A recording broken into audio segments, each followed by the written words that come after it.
I'm Joan Fulton, and I'm pleased to tell you about my quilt, my Prairie Sunset quilt. The inspiration for this quilt is really from multiple sources. First of all, I grew up on the prairies of Canada, we have Saskatchewan, but the Prairie Women throughout Canada and the US are a great inspiration.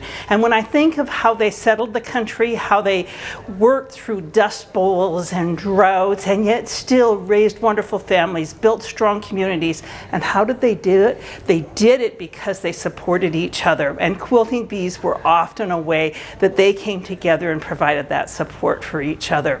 But another source of inspiration is the majestic beauty of the Prairie Sunset. So in the evenings, those women would be treated with this spectacular show of all these wonderful colors, oranges and reds and yellows.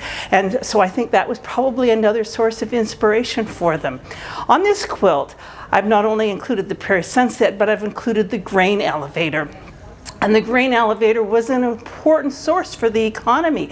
It was where the farmers all took and delivered their grain, and then where that grain got distributed by rail worldwide to feed the world.